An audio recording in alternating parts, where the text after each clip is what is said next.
আসসালামু আলাইকুম। বাংলাদেশ জাতীয়তাবাদী সড়ক পরিবহন শ্রমিক দলের আজকে আলোচনা সভায় আমাদের উপস্থিত আছেন সম্মানিত সভাপতি রাজল হোসেন সম্রাট, চট্টগ্রাম মহানগরের সভাপতি আছেন আবুল বশর চৌধুরী, পাশাপাশি আছে আমাদের বিভাগীয় সাংগঠনিক সম্পাদক আহমদ নূর এরিক ভাই। আমি আহমদ নূর এরিক ভাইকে ওনার মূল্যবান বক্তব্য দেওয়ার জন্য আজকে আমাদের যে জরুরি সভা ছিল চট্টগ্রাম মহানগর কমিটি, সেক্ষেত্রে ওনার মূল্যবান বক্তব্য দেওয়ার জন্য আমি অনুরোধ জ্ঞাপন করছি। বিসমিল্লাহির রহমানির রহিম।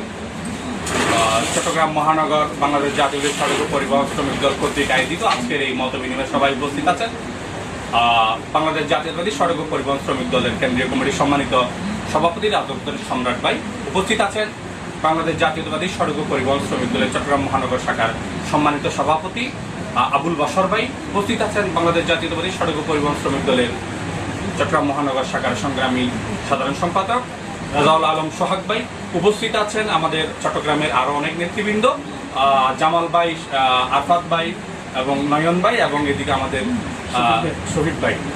আমি সবাইকে ধন্যবাদ জ্ঞাপন করছি যে আজকে এই বৃষ্টি বাদলের এত উপেক্ষা করে যে আজকে আমাদের অফিসে চট্টগ্রাম মহানগর শাখার অফিসে যে উপস্থিত হয়েছেন, সেই সুবাদে আমি ওনাদেরকে ধন্যবাদ এবং কৃতজ্ঞতা প্রকাশ করছি।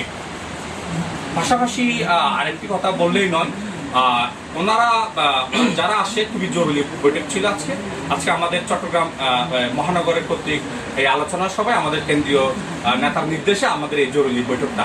আগামীতে আমরা নির্বাচনমুখী হওয়ার জন্য, যেহেতু বাংলাদেশের প্রধান উপদেষ্টা ডক্টর মোহাম্মদ ইউনূস উনি আগামী ফেব্রুয়ারিতে যে নির্বাচনের যে সিদ্ধান্ত দিয়েছে, সারা বাংলাদেশে নির্বাচনের প্রক্রিয়া কাজ হচ্ছে। আমরা সেই নির্বাচনকে আসলে বাংলাদেশ জাতীয়তাবাদী দল বিএনপিকে জয় করার লক্ষ্যে আমরা কাজ করার সেই আজকের মিটিংটা ছিল। আমরা কিভাবে কাজ করলে আমরা মাঠ পর্যায়ে কিভাবে কাজ করব সেই নির্দেশনা দেওয়ার জন্য আজকের এই মূল মিটিংটা ছিল। ঠিক সেই মিটিংটার মধ্যে আমাদেরকে নির্দেশনা দেওয়া হয়েছে আমাদের কেন্দ্রীয় কমিটির সম্মানিত সভাপতি রাজল হোসেন সম্রাট ভাই এবং চট্টগ্রাম মহানগর শাখার সভাপতি সাধারণ সম্পাদক। ওনারা মহানগরে যতগুলো থানা কমিটি, ওয়ার্ড কমিটি এবং বিভিন্ন জেলা যেখানে যেখানে কমিটি আমাদের রয়েছে, সেখানে প্রত্যেকটা জায়গায় আমাদের একটা মেসেজ দেওয়া হয়েছে আগামীতে ফেব্রুয়ারিতে নির্বাচন হবে, জাতীয় নির্বাচন। সেই নির্বাচনকে সামনে রেখে বাংলাদেশ জাতীয়তাবাদী দল বিএনপি ধানের শীষকে বাংলাদেশের সমস্ত ঘরে ঘরে পৌঁছে দিবে এবং ধানের শীষকে ভোট দিবে বাংলাদেশ জাতীয় দল বিএনপির চেয়ারপারসন বেগম খালেদা জিয়া এবং বিএনপির ভারপ্রাপ্ত চেয়ারম্যান জনাব তারেক রহমানের নির্দেশে আমরা ধানের শীষকে জয় করার লক্ষ্যে আমরা ডোর টু ডোর আমরা কাজ করব, সেই প্রতিশ্রুতি দিয়ে আজকে আমাদের আলোচনা সভা শেষ হয়েছে। ধন্যবাদ। এরিক ভাইকে আমরা করতালি দিয়ে